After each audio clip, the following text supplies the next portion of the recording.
안녕하세요. 저 다 아시나 모르겠습니다.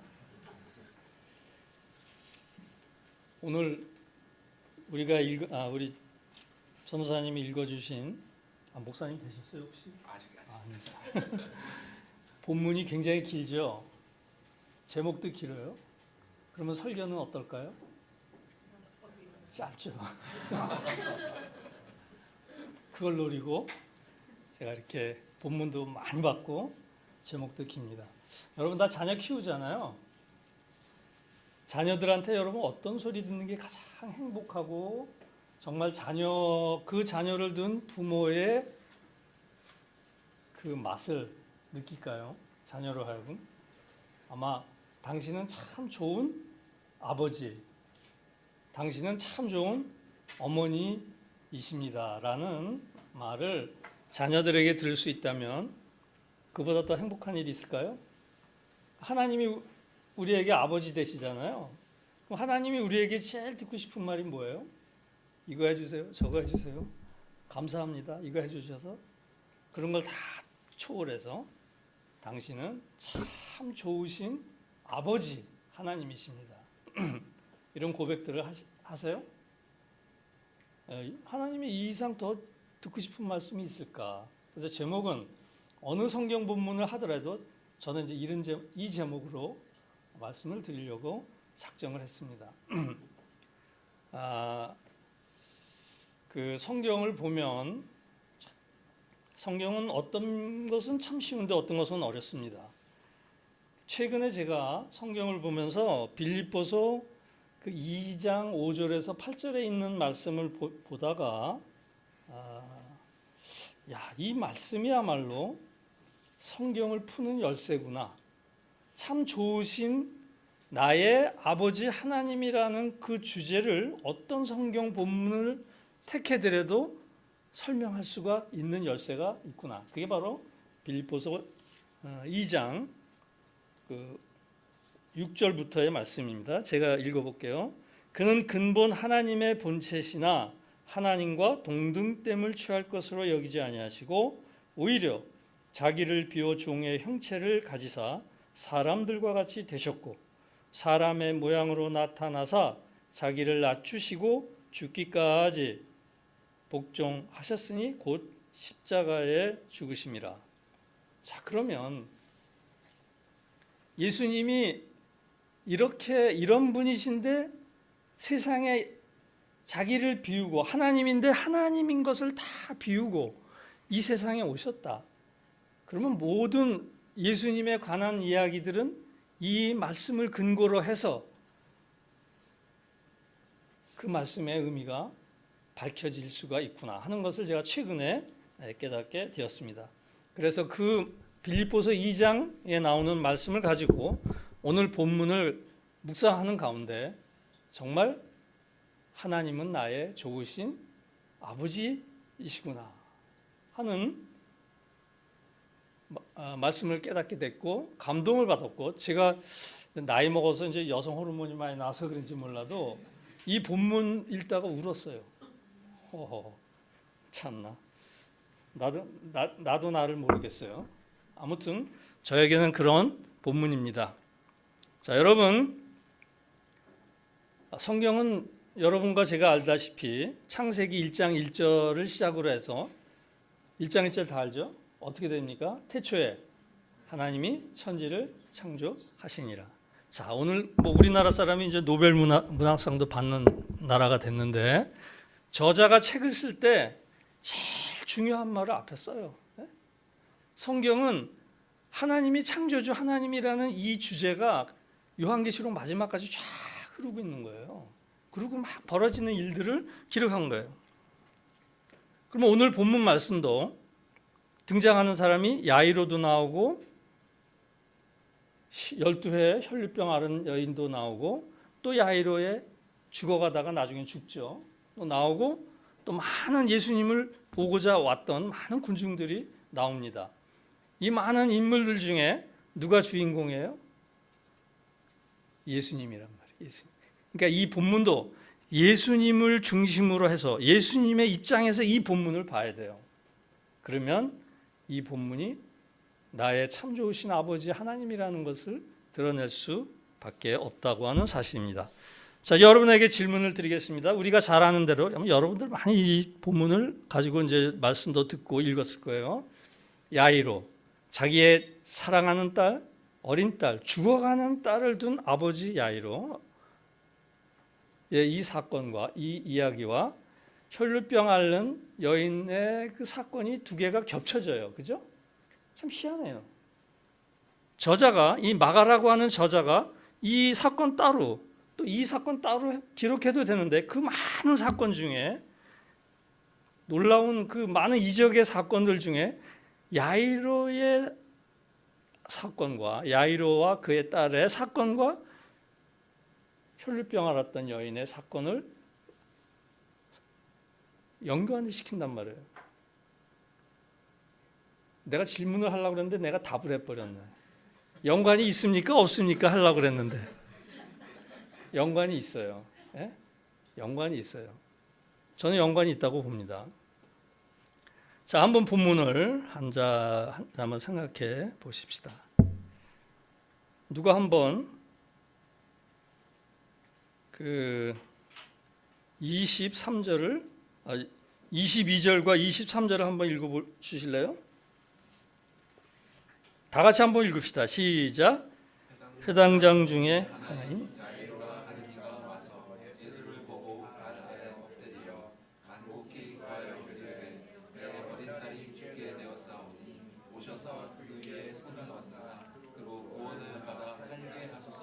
예, 여기서 구원을 받아 그러면 고침을 받아 살게 하옵소서 이렇게 했습니다. 여러분 다 읽어보셨는데 이 본문은 그렇게 읽으면 안 돼요. 제가 이 본문을 읽으면서 어떻게 해당장 중에 하나인 야이로라 하는 이가 와서 예수를 보고 발 아래 엎드려 어떻게 구했다고 그랬어요? 간곡히를 어떻게 읽어야 돼요? 간곡히 구하여 이르되 이렇게 읽어야 되겠습니까? 간곡히 이렇게 읽어야죠. 이게 죽어가는 딸을 둔 아버지로서 할 수 있는, 죽어가는 딸의 아버지가 간곡히 구하여 이렇게 저자가 이런 마음을 가지고 썼겠습니까? 간곡히 구하여 이르되 내 어린 딸이 죽게 되었사니 오셔서 그의 손을 얹으사 그로 구원을 받아 살게 하소서. 거의 울먹이면서 했을 거예요. 여러분도 좀 울먹거리면서 이 본문을 읽으면 실감이 나지 않겠습니까? 여러분 이해가 되죠? 여러분의 자녀가, 이쁜 딸이 얼마나 이쁩니까? 죽어가고 있어요. 도저히 내 능력으로는, 현대의학으로는 고칠 수가 없어요. 그래서 주님 앞에 나왔습니다. 어떻게 기도하겠습니까? 정말 진심을 다해서 아마 여러분도 구할 것입니다. 야이로의 이 입장을 여러분 잊으시면 안 됩니다.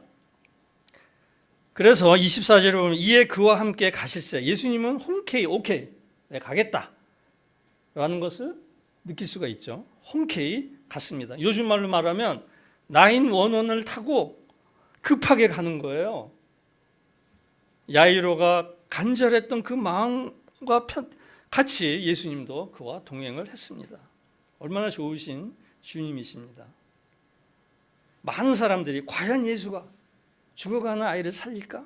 그래서 시선들이 야이로와 예수님을 향했을 거예요. 그런데 가다가 갑자기 25절에 보면 12해를 혈루증으로 알아온 한 여자가 있었는데 예수님이 발걸음을 멈췄어요. 이해가 돼요? 야이로의 입장에서 한번 생각해 봅시다. 지금 죽어가는 딸을 살리러 가는데 예수님이 스톱, 딴 일을 하시는 거예요. 딴 사람을 찾아요.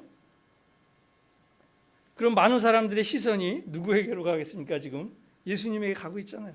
아니 지금 죽어가는 딸을 살려야 되는데 예수님 지금 왜 이러시지? 하고 아마 우왕좌왕하셨을 수도 있어요. 잘 아는 대로 그는 예수님에게 옷만 만지면 나을 것이라는 생각을 가지고 예수님에게 와서 뒤에서 옷을 만졌습니다. 대단하죠? 어떻습니까? 12해를 앓는 이 여인이 대단하다고 느끼지 않습니까? 근데 대단한 게 아니에요. 이 여인이 예수님을 바라고 힘차게 예수님 앞으로 나갈 수 있는 그런 여인이 아니었어요. 자기의 힘으로는 도저히 예수님 앞에 갈 수 있는 체력도 안 될 뿐만 아니라 당시의 관습으로 보면 그 많은 군중 속에 함께 할 수도 조차도 없는 그러한 부정한 여인이었습니다. 예수님이 그 여인을 찾습니다. 그러니까 제자들이 뭐라 그럽니까? 제자들이 뭐라 그래요?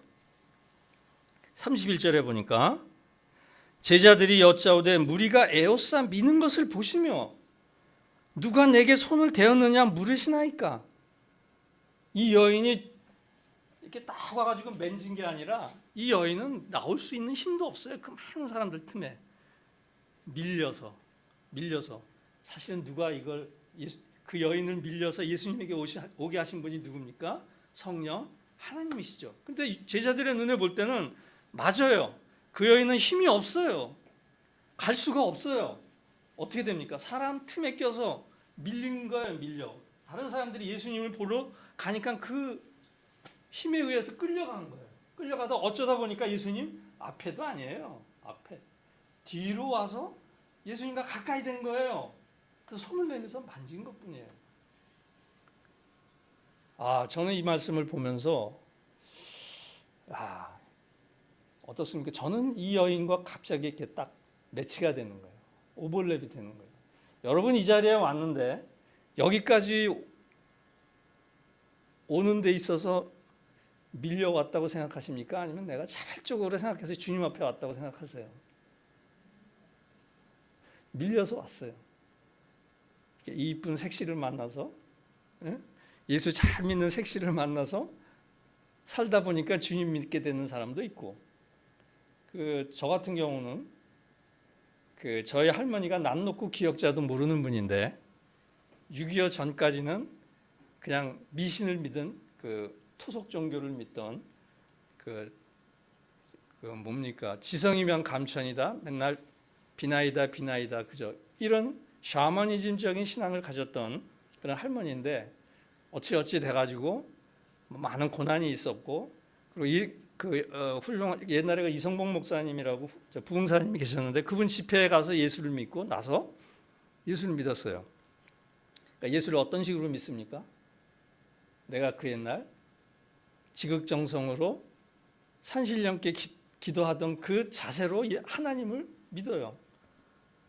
제가 첫 손자거든요. 얼마나 이뻤겠습니까? 6.25 때 다 자녀들 다 잃어버리고 오직 그 많던 자녀들 다 잃어버리고 딸 하나 딱 남았어요.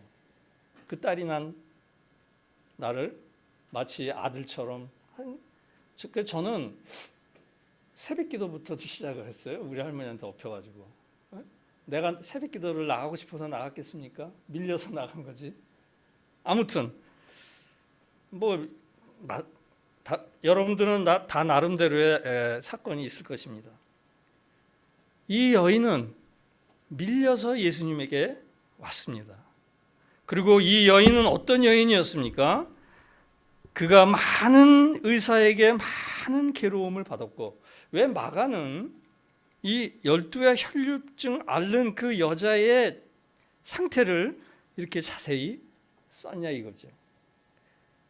가진 것도 다 허비하였을 때 아무 효험이 없고 도리어 더 중하여졌다.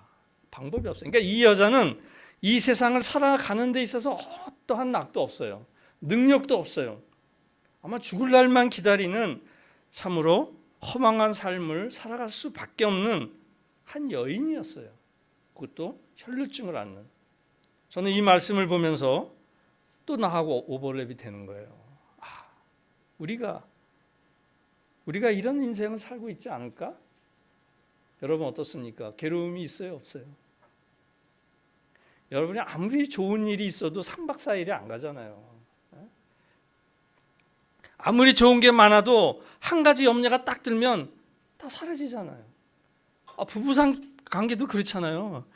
24시간 중에 23시간을 좋다가 1시간 기분 나쁘면 싸우잖아요. 그동안에 좋았던 관계가 다 없어지잖아요. 여러분 아파보세요.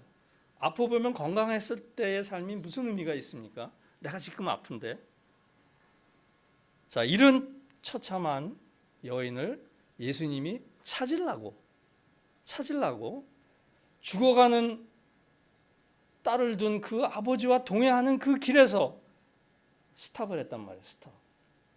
자, 그러면 어떤 사건이 더 예수님의 입장에서는 중요하다고 작가는 말하고 있습니까? 물론 다 중요하죠. 죽어가는 딸을 살리는 거. 그런데 나중에 죽잖아요. 그때 물론 의미가 있습니다만 12해 동안 혈루증을 앓는 이 여인을 찾는 게 예수님의 입장에서는 중요했다는 사실이에요. 누가 이 예수님의 마음을 알았겠습니까? 제자들도 알았어요? 몰랐어요. 이 마가복음을 기록한 마가도 그 당시에는 몰랐어요. 아니, 사람들이 밀려오고 그러는데 왜 이상한 소리 하시고 사람을 찾습니까?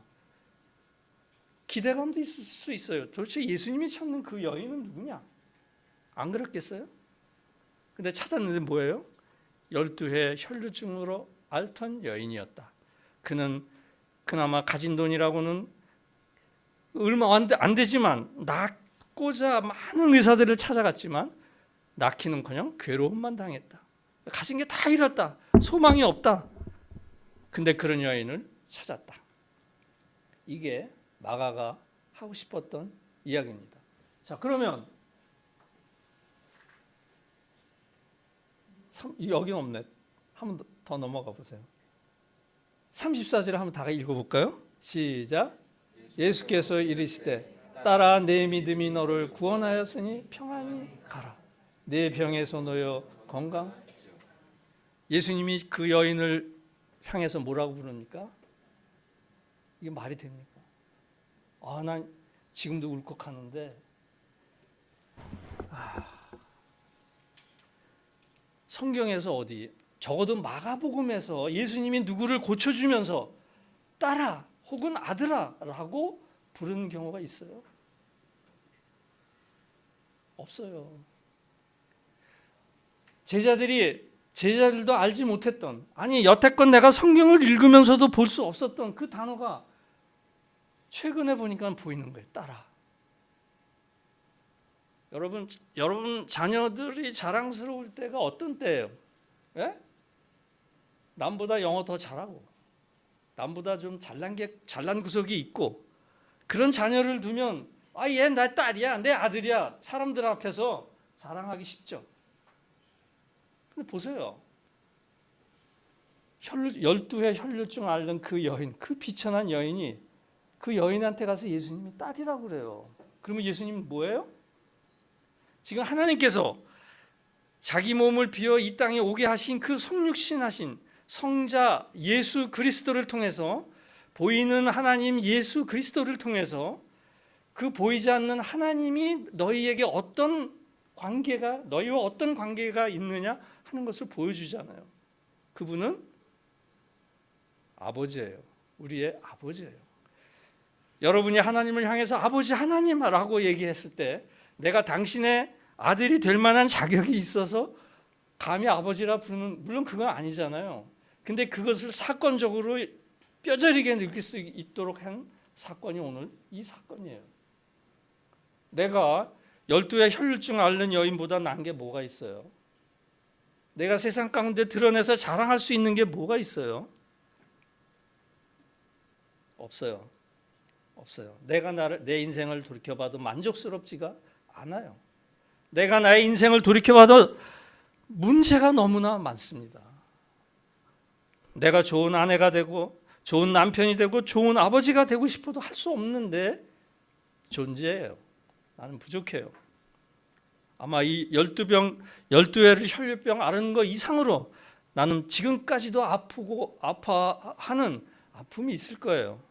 누구도 해결할 수가 없는. 주님이 볼 때는 죽어가는 딸을 살리는 것도 중요하지만 내가 이 땅에 오신 진정한 의미와 목적이 무엇인가를 예수님을 둘러싸고 있는 그 모든 사람들 앞에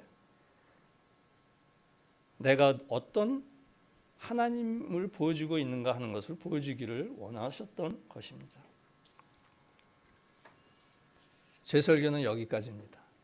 여러분은 어떻게 생각하세요?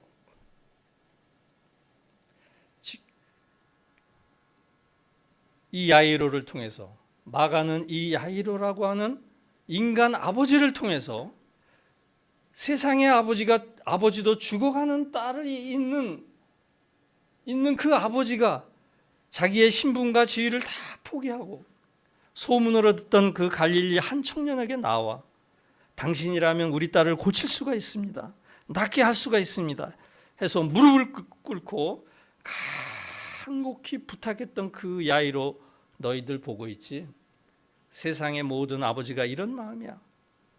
하늘의 아버지는 이보다 더해. 죄와 허물로 이미 죽었던 너희를 살리신 그 아버지 하나님의 마음을 알겠냐? 많은 사람들이 관심조차 두지 아니하고 아예 없었던 일로 생각하는 그 순간에 예수님은 아니다. 내가 내 딸을 만나러 왔다. 이거예요. 오직 예수님만 아는 거예요. 그 딸은 아버지만 알잖아요. 누가 알아요? 누가 관심을 둬요? 근데 그 많은 사람들의 무관심을 뚫고 내가 너의 아버지다 해서 딸이라고 부르는 거예요. 감사하죠. 우리가 이런 하나님을 아버지로 두고 신앙생활을 하는 거예요. 그래서 이사야 64장에 이런 말씀을 하고 있습니다. 이사야 선지자가. 지금 이사야가 활동하던 시기는 이스라엘 백성이 다 이제 멸망하고 남의 이제 나라 종이 되려고 하는 암담한 현실 속에서 마치 혈류증 앓는 여인의 입장에서 그 여인을 딸로 둔 그 아버지의 심정으로 하나님께 기도합니다. 다른 소리 안 해요. 이사야 64장 8절에 보면 그러나 하나님이여 이제 주는 우리 아버지시니이다. 그 옛날 구약시대의 선지자들이 그랬어요. 당신은 우리 아버지이십니다. 우리는 진흙이요 주는 토기장이시니 우리는 다 주의 손으로 지으신 것입니다. 내 운명은 당신의 손에 있습니다. 내가 살든지 죽든지 이젠 당신이 알아서 하실 일입니다. 이 이상 더 완벽한 기도는 없죠. 여러분 성경 한번 찾아볼까요? 이사야 63장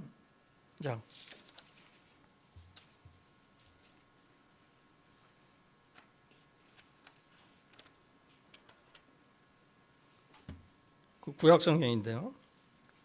제 성경으로는 1044페이지인데 이사야 63장 16절.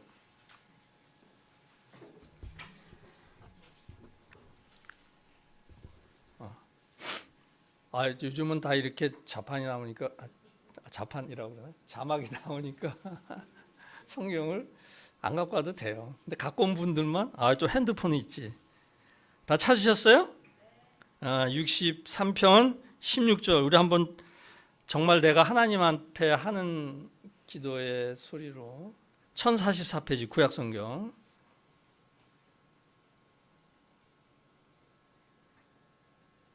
자, 우리 다 같이 읽어볼까요? 시작. 주는 우리 아버지시라.